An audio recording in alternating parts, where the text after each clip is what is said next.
Good morning, students from 10 2. This is Isabel. I'm going to be talking to you today about what we talked about last week, root words. I'm going to reteach them. I think that there's some of you that can benefit from it because there's a homework that is pending. It was due last week and some students have not turned it in, and I want to help you be able to do it. So for those who did it, well, don't worry, you don't have to do anything else. As for those who have not been able to do it, I want to help them, okay? So let me share. Oh, and let me tell you, some of you have been sending me emails asking me, uh, what have you turned, uh, what have you handed in? What have you submitted already? What do you need? What do you need to submit still? And these two quizzes is part of what you need to submit. There are two quizzes that Jason gave you, two codes for that quiz.org, and all you have to do is log in and do the quizzes and submit them, okay? I'm gonna give you the words that come in that quiz. It's a matching. You have to match the root word with the meaning, and it's really easy. They're very good and interesting, and so you're gonna learn. So let me show you the presentation.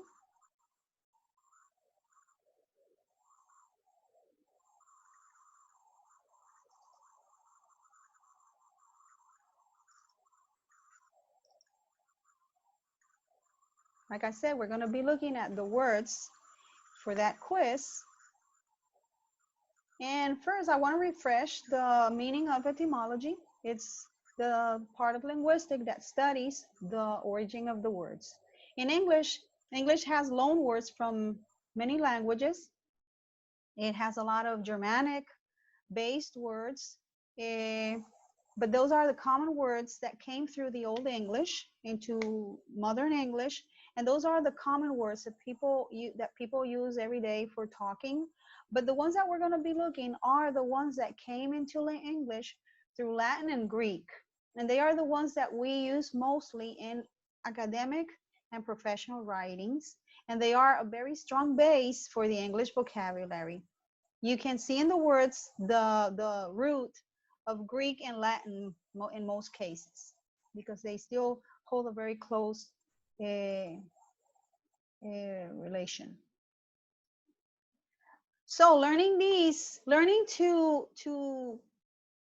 to notice these roots in the words, which are Latin and which are Greek, will help you do well in tests in your college courses and find reading, when you read these words, more enjoyable.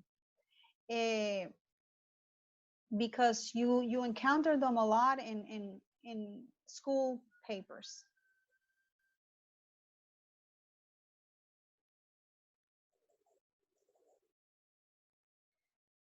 I want to tell you also, refresh the fact that the root words are in the middle of the word, and typically they are preceded by a prefix and followed by a suffix. And these two can change the meaning and the part of speech, but the root meaning is going to remain always the same. So you can put that root in between other prefixes and suffixes, and even though the meaning of the word specifically is going to change, the root is going to remain the same, and it's going to give you an idea of what that word refers to, more or less. For example, here you have the root set, and it means taken. When you find the word accept, you see the set here? You have ac in front. You know that accept means when somebody gives you something and you accept it, you take it. So that's what it means, take. And you find it in words like deception, concept, y accept. If you look at deception, the root is in the center. It has a prefix de and a suffix ion. Concept has a prefix con, and accept has a prefix x. The three of them have specific different meanings, but they are all things that you can take. And even though the specific meaning is going to change, again, set is gonna always mean to take. The same thing happens with act. Look, act means do, and you have it in many different words down here. But before that, it means something that you do or something that you have done. For example, you can have words like actor, action, activate. Here you see the changing of parts of speech. For example, you have a verb that turn into a noun, turn into another noun, turn into an adjective, an adverb, and another verb. So you have a verb at the beginning to act, and you have another verb which is to activate.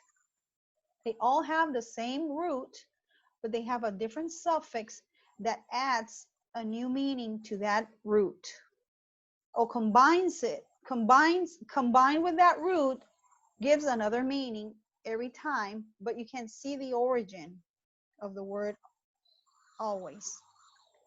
And to explain this better, I always use this example because this example allows me to tell you, for example, that gast, when you put it next to itis or next to scopy, it still means stomach.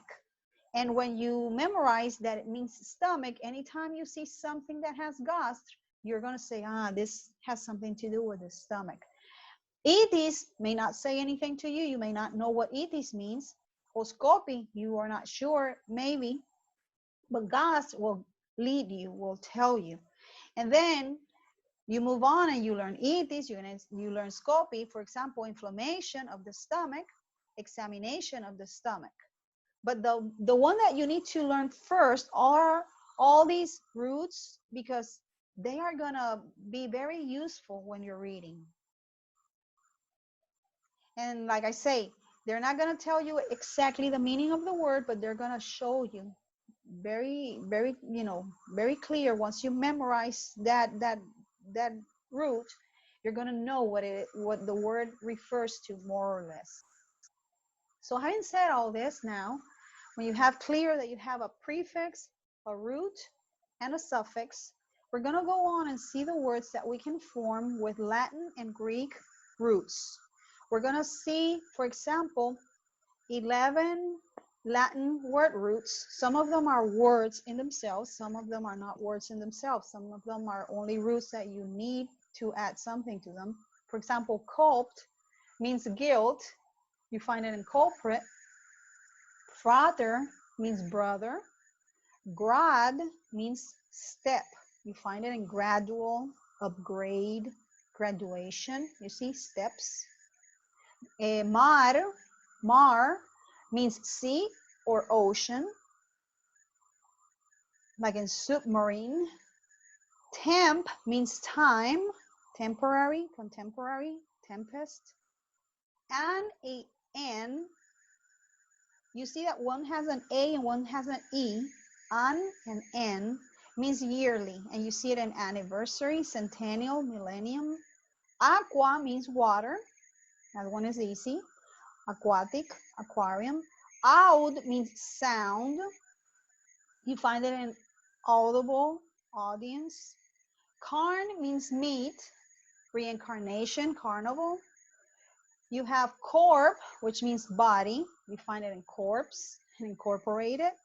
And lastly, you have dent, which means teeth. Those are the Latin ones.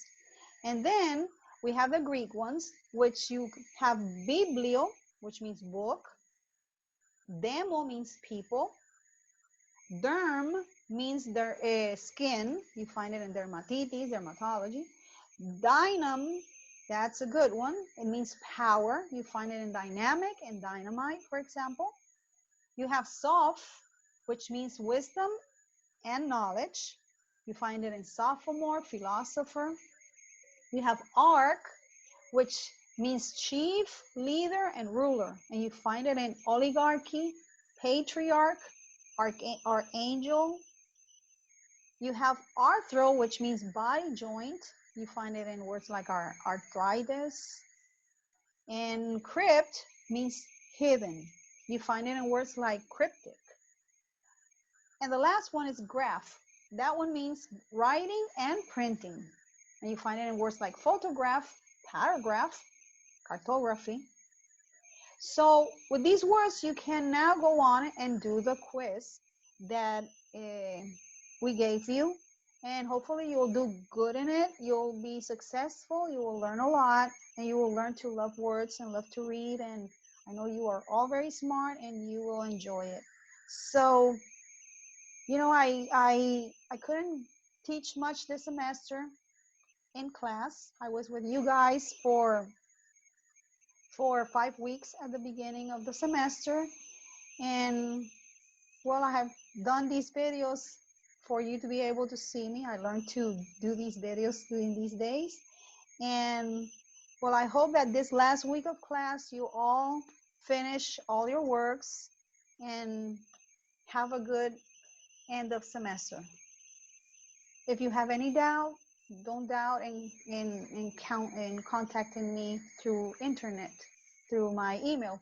I have some emails that I already read them, and I'm going to take a moment and answer to each one of you, specifically your doubts. I just wanted to do this video because since many of you had not turned in the the quizzes, well, I wanted to help you and motivate you to do them. Okay, so thank you very much, and bye. See you.